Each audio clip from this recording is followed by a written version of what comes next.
Morning बच्चों। आज मैं स्टार्ट करने जा रही हूँ रेनबो बुक का लेसन 9 क्लास 8th की ये बुक है। और लेसन का नाम है where do all the teachers go. कहाँ जाते हैं सारे टीचर या सारे शिक्षक। वेयर कहाँ, ऑल द टीचर्स सारे शिक्षक, गो मतलब जाते हैं और डू लगा है, डज लगता है तो प्रेजेंट डेफिनिट टेंस होता है। तो सेंटेंस का मतलब निकल रहा है और सेंटेंस में लास्ट में क्वेश्चन मार्क है, ये बताता है कि प्रश्न पूछा जा रहा है। Where do all the teachers go, सारे शिक्षक कहाँ जाते हैं। पढ़ते हैं, स्टार्ट करते हैं, समझिएगा। For a little child a teacher is special. एक छोटे बच्चे के लिए एक छोटे बच्चे के लिए अ टीचर एक शिक्षक होता है बहुत स्पेशल, बहुत विशेष। इट इज डिफिकल्ट कठिन होता है। फॉर ए स्मॉल चाइल्ड एक छोटे बच्चे के लिए टू थिंक सोचना ऑफ हिज और हर टीचर अपने टीचर के बारे में एज एन ऑर्डिनरी पर्सन एक सामान्य व्यक्ति के रूप में। एक छोटे बच्चे को अपने टीचर को सम्मान व्यक्ति के रूप में सोचना या देखना बहुत डिफिकल्ट होता है। उसी मनोदशा पर ये लेसन लिखा गया है। एक बच्चे के पॉइंट ऑफ व्यू से ये लेसन लिखा गया है। चलिए पढ़ते हैं और बहुत प्यारी सी पोयम है, इसको समझने की कोशिश करते हैं। बच्चा पूछ रहा है where do all the teachers go, सारे शिक्षक कहाँ जाते हैं। जाते हैं प्रेजेंट डेफिनिट टेंस है, वेयर कहाँ जाते हैं। व्हेन इट इज 4 o'clock, कब की बात हो रही है, जब 4 बजते हैं। जनरली छुट्टी होती है, 4 बज जाता है। तो उस 4 बजे के टाइम पर जब 4 बजता है तो सारे शिक्षक कहाँ जाते हैं, क्वेश्चन पूछा गया है। सेंटेंस यहाँ पे फिनिश हुआ है। Do they live in houses. अच्छा, बच्चे को अपने टीचर के बारे में जानने की बहुत उत्सुकता रहती है, वो क्या करते हैं, कहाँ रहते हैं, कहाँ जाते हैं, कैसे जाते हैं। तो वही क्वेश्चन में पूछा गया है, do they live in houses, क्या वो भी घर में रहते हैं। And do they wash their socks, और जैसे हम लोग अपने सॉक्स अपने मोजे धोते हैं, एंड डू और वो भी, दे मतलब वो भी, वॉश मतलब धोते हैं, देयर सॉक्स अपने मोजे, क्या वो भी घर में रहते हैं और क्या वो भी अपने मोजे धोते हैं। किनकी बात हो रही है, टीचर्स की। बच्चा जो है वो बोलना चाह रहा है क्या टीचर जो हमारे स्कूल में पढ़ाने आते हैं, शिक्षक या शिक्षिकाएं पढ़ाने आती हैं, क्या वो भी घरों में रहते हैं, क्या वो भी अपने मोजे धोते हैं जैसे कि हम लोग अपने मोजे धोते हैं। नेक्स्ट पैराग्राफ पढ़िए। Do they wear pyjamas and do they watch TV. Question पूछा है डू दे वेयर, वेयर का मतलब होता है पहनना, पजामा पजामा जो हम लोग जनरली कंफर्टेबल कपड़े पहनते हैं घर में। अच्छा, टीचर्स को बच्चों ने हमेशा एक अच्छी पोशाक में देखा होता है, तो उनको बिलीव नहीं होता जैसे हम लोग घर पर जाकर कंफर्टेबल कपड़े पहनते हैं जो हमारे शरीर को आराम देते हैं, तो बच्चे ही पहनते हैं। तो बच्चे वही क्वेश्चंस को पूछ रहे हैं। डू दे वेयर पजामास, क्या वो भी पजामा पहनते हैं। And do they watch TV, और क्या वो भी टीवी को देखते हैं। वॉच टीवी जैसे हम लोग घर पर जाके टीवी देखते हैं, क्या टीचर्स भी टीवी देखते हैं। And do they pick their noses, जैसे छोटे बच्चे होते हैं उनकी आदत होती है नाक में उंगली डालने की या नाक को साफ करने की, तो वही बच्चे अपने पॉइंट ऑफ व्यू से पूछ रहे हैं। And do they pick their noses, क्या वो भी अपने नाक में उंगली डालते हैं, नाक को साफ करते हैं। The same as you and me, वैसे ही, द सेम वैसे ही, एज जैसे, यू एंड मी जैसे तुम और मैं करती हूँ या मैं करता हूँ, वैसे हमारे टीचर भी अपनी नाक में उंगली डालते हैं, नाक को साफ करते हैं। ये क्वेश्चन पूछा है बच्चों ने। Do they live with other people, क्या बेबी रहते हैं दूसरे लोगों के साथ। Have they mums and dads, क्या उनके भी मम्मी और पापा हैं।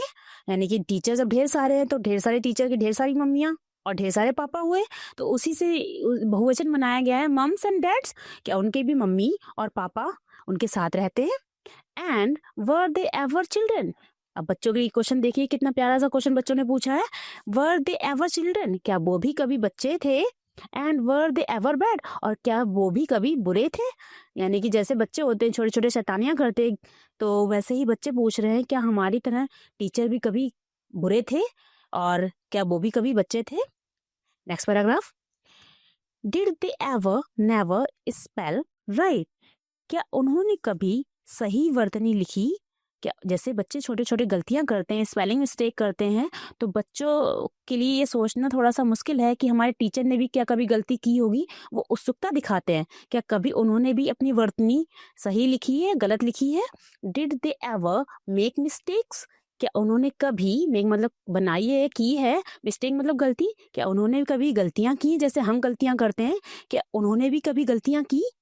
वर दे पनिश्ड इन द कॉर्नर, जैसे छोटे बच्चे जब गलतियां करते हैं तो टीचर उनको कोने में अक्सर खड़ा कर देते हैं, हाथ ऊपर करके करवा करके, या कुछ और पनिशमेंट देते हैं कोने में खड़ा करवा करके।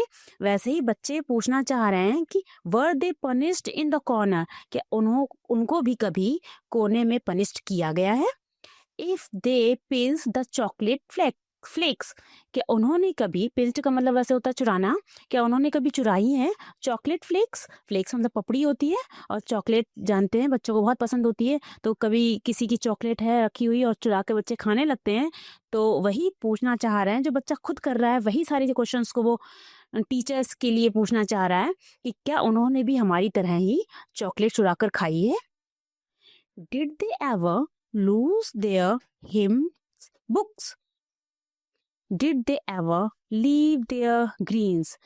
फिर से क्वेश्चन पूछा है, क्या उन्होंने कभी, लूज मतलब खोना होता है, देयर मतलब उनकी, हिम बुक जैसे बच्चों की छोटी पोएट्री की बुक्स होती हैं या भजन पुस्तिकाएं होती हैं, तो वही बच्चा पूछ रहा है क्या जैसे हम लोग अपनी बुक्स को खो देते हैं, क्या उन्होंने भी, जब बच्चे रहे होंगे टीचर हमारे, तो उन्होंने कभी अपनी भजन पुस्तिकाएं या कविता की जो बुक्स हैं उनको खोया है।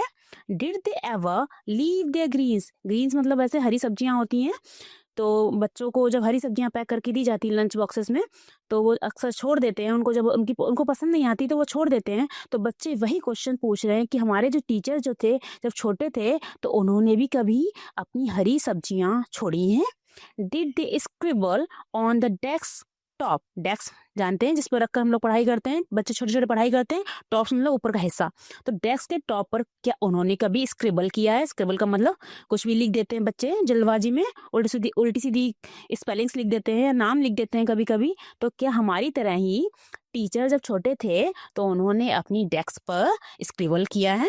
Did they wear old dirty jeans, और जैसे हम लोग अपनी पुरानी गंदी सी जीन्स पहनते हैं, वेयर मतलब पहनना, तो क्या हमारे टीचर भी वेयर करते थे ओल्ड डर्टी जीन्स, पुरानी गंदी जीन्स को।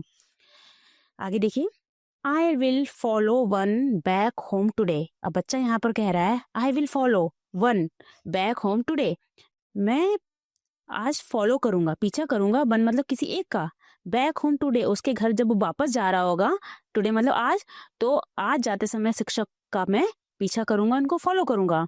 I will find out what they do, मैं पता लगाऊंगा कि व्हाट दे डू वो क्या करते हैं, वो क्या करते हैं।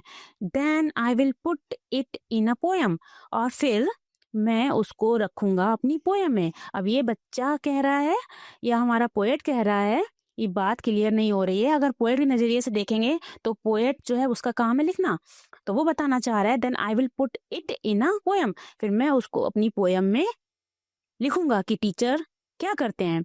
That they can read to you, और जब मैं पोएम में लिख दूंगा तो उस पोएम को they can read to you, वो तुमको पढ़कर सुना सकते हैं। और जब वो पोएम को पढ़कर सुना सकते हैं तो आप सब जान जाएंगे कि टीचर क्या करते थे अपने बचपन में।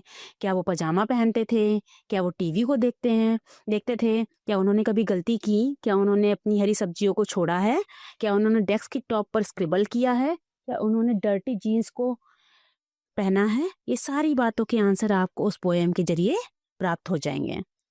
ओके बच्चों, अगर आपको ये पोएम अच्छी लगी है तो इसको सब्सक्राइब कीजिएगा चैनल को मेरे, और इसको लाइक कीजिएगा और अपने दोस्तों में शेयर भी कीजिएगा। Thank you so much.